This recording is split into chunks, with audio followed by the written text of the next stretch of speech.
Hello everyone, good morning. मैं देवव्रत और आज बेटा हम आपको बीएससी थर्ड ईयर केमिस्ट्री का अपना 75वां लेक्चर पढ़ाने जा रहे हैं। आज का बच्चा हमारा टॉपिक होगा एमिनो एसिड्स। आज बेटा हम एमिनो एसिड्स की कुछ प्रॉपर्टीज डिस्कस करेंगे। तो हेडिंग डाल दीजिए properties of amino acids. Properties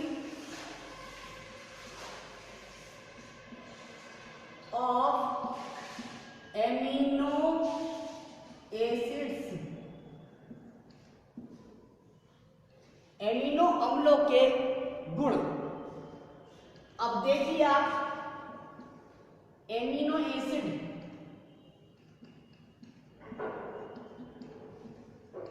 तो बेटा एमिनो एसिड्स में एक तो एमिनो ग्रुप है, दूसरा कार्बोक्सिलिक एसिड ग्रुप है, या कह सकते हैं हम एसिड ग्रुप है। इसका मतलब तो ये हुआ कि एमिनो एसिड्स दो प्रकार की रिएक्शन देंगे, दो प्रकार की केमिकल रिएक्शन।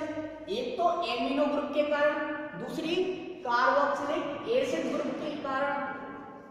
ठीक है।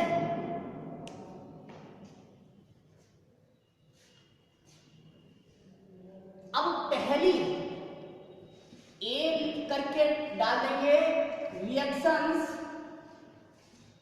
या केमिकल प्रॉपर्टीज। रिएक्शंस बेटा due to amino group. Amino मतलब NH2 ग्रुप के कारण अभिक्रियाएं। इसमें पहली अभिक्रिया या पहली रिएक्शन पढ़ेंगे बेटा reaction with strong inorganic acid. पहली रिएक्शन पढ़ेंगे, इसमें डाल दीजिए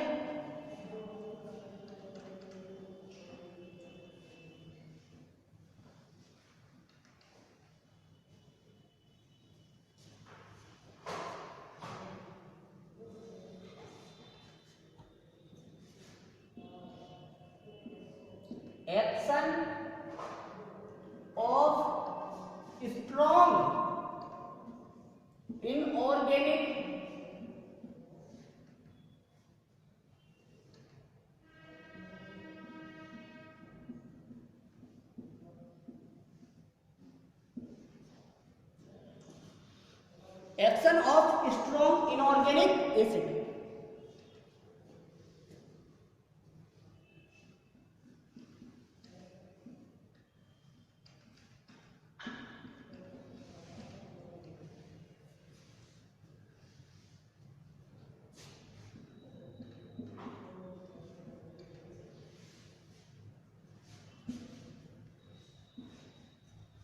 क्या होगा? बनेगा तो सॉल्ट,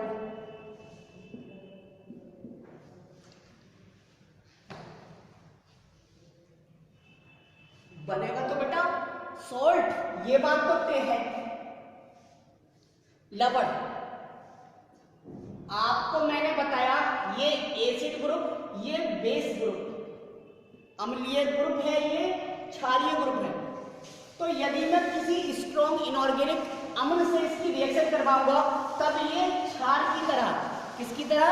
क्षार की तरह बिहेव करेगा, बेस की तरह। तो यहाँ ये Ha बेस की तरह बिहेव कर रहा है, क्योंकि यहाँ ये स्ट्रॉन्ग एसिड है, इसीलिए।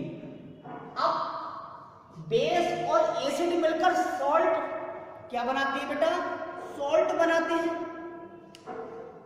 सॉल्ट, तो इसका मतलब यहाँ पर सॉल्ट बनना चाहिए, बनेगा तो सॉल्ट।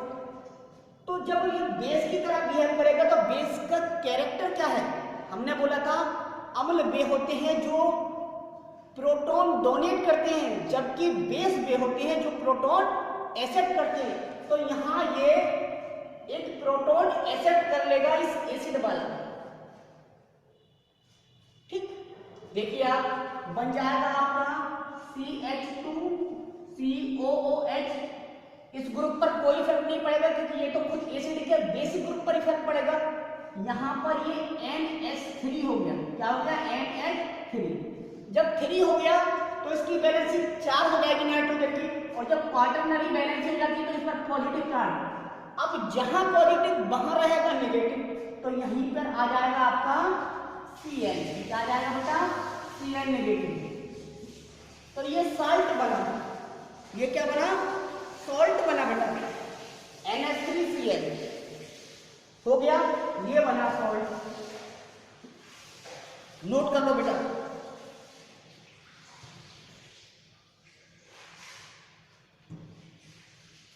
हो गया।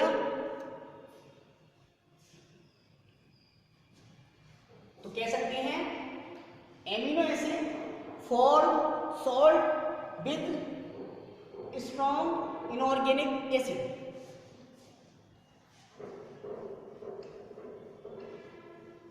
केवल एमिनो ग्रुप के कारण रिएक्शन हो रही है बेटा, केवल एमिनो ग्रुप के कारण रिएक्शन हो रही है, तो चेंजिंग केवल एमिनो ग्रुप पर होगी, रिएक्शन केवल एमिनो ग्रुप पर होगी, ना कि कार्बोक्सिलिक एसिड ग्रुप पर। ठीक है। दूसरी रिएक्शन है बेटा एसाइलेशन। एसाइलेशन या हम कह सकते हैं इसे reaction with acid chloride and acetic anhydride. Acetic anhydride को हम एसिड एनहाइड्राइड भी बोल देते हैं। ठीक है बेटा। तो यहां बनेगा बेटा एसिटिल डेरिवेटिव बनेंगे आपके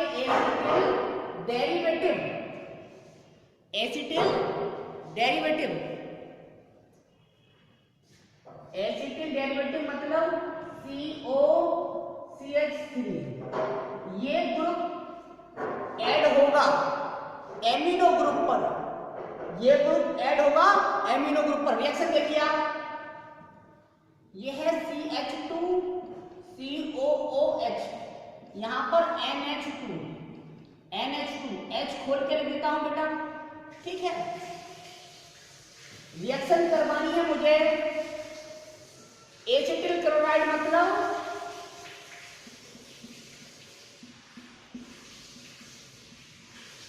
CH3COCl।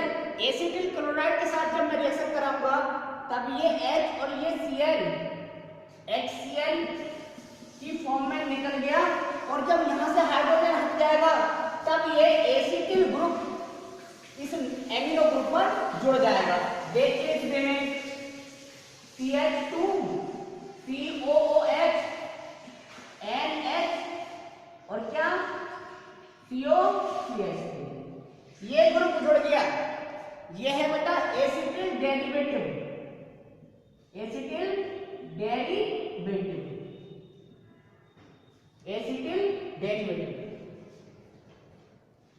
बन गया एसिटिल डेरिवेटिव।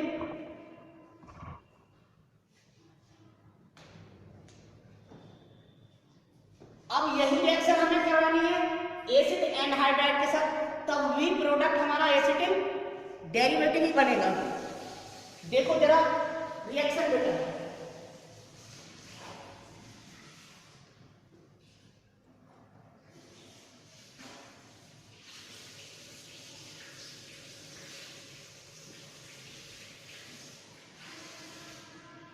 देखिए आप,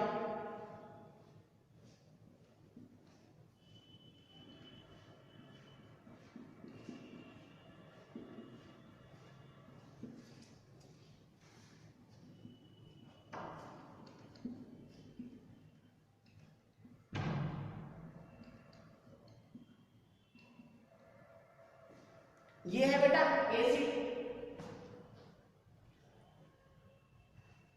एसिटिक एनहाइड्राइड या एसिड एनहाइड्राइड। मतलब एसिटिक एनहाइड्राइड का मतलब हम ये कहना चाह रहे हैं बेटा दो एसिड मॉलिक्यूल लो, उनमें से एक जल का अणु निकाल दोगे, तब एनहाइड्राइड बचेगा एसिड का। निर्जलीय एसिड, निर्जलीय तो तभी होगा जब दो मॉलिक्यूल में से एक जल का अणु निकल जाए। एक मॉलिक्यूल में एक जल का अणु होता नहीं है, केवल OH ग्रुप होता है। चाहिए हमें H2O, तो दो मॉलिक्यूल लेने पड़ेंगे। देखिए आप CH3COOH, यहां से मैंने एक जल का अणु निकाला तो क्या बना CH3CO, CH3CO, तो CH3CO, एक ऑक्सीजन एक्स्ट्रा ये जुड़ गया, ऐसे हो गया। रिएक्शन कराएंगे तो बनेगा प्रोडक्ट आपका वही, यहां से H और यहां से ये बॉन्ड टूट के CH3COOH बाहर निकल जाएगा, और ये जो एसिटिक ग्रुप है या एसिटिल ग्रुप है वो ऐड हो जाएगा एमिनो ग्रुप का। क्या निकला आपका CH3COOH, एसिटिक एसिड निकल गया।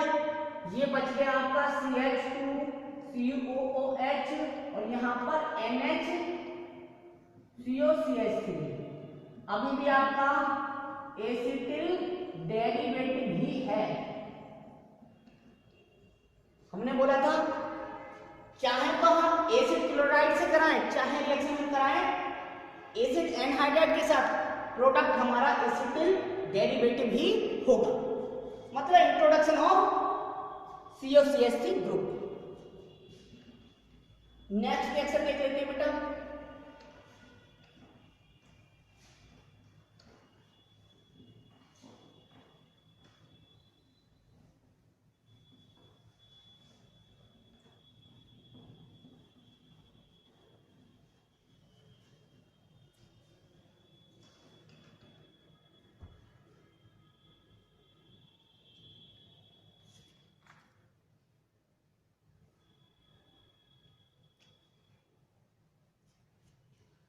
थर्ड है action of nitrous acid. Nitrous अम्ल की क्रिया लिखेंगे।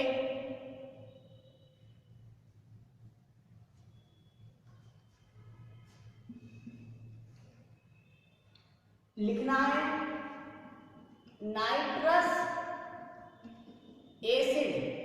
नाइट्रस एसिड मतलब HNO2।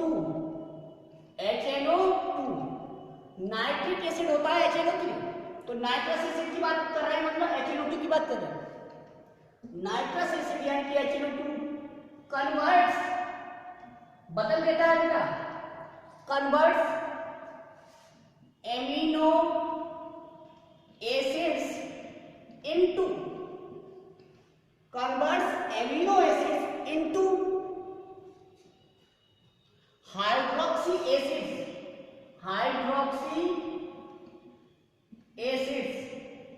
एमिनो शब्द यूज भी नहीं किया है, हाइड्रोक्सी एसिड्स मतलब NH2 ग्रुप हट जाएगा और OH ग्रुप जुड़ जाएगा। देखें आप रिएक्शन,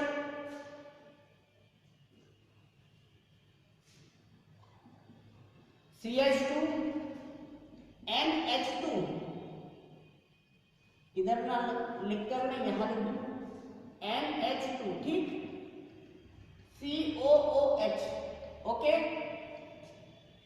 HNO2 के साथ रिएक्शन कराएंगे, HNO2। तो ये ग्रुप हटाना है आपको, NH2 ग्रुप हटाना है बेटा, OH ग्रुप जोड़ना है। देखिए आप, ये जोड़ दिया आपने OH, अब ये बन गया हाइड्रोक्सी एसिड। साइड प्रोडक्ट या बाई प्रोडक्ट मिलेगा हमें, ये N और ये N2। ऑक्सीजन की बात आएगी बेटा, यहां पर दो ऑक्सीजन केवल एक ऑक्सीजन तो यहां पर आ गया, दूसरा ऑक्सीजन जल के फॉर्म में बाहर निकल जाएगा, तो एक मॉलिक्यूल हमें जल का प्राप्त होगा H2। ये थी आपकी रिएक्शन बैलेंस है, तो बना आपका हाइड्रोक्सी एसिड। नेक्स्ट रिएक्शन देख लेते हैं बेटा।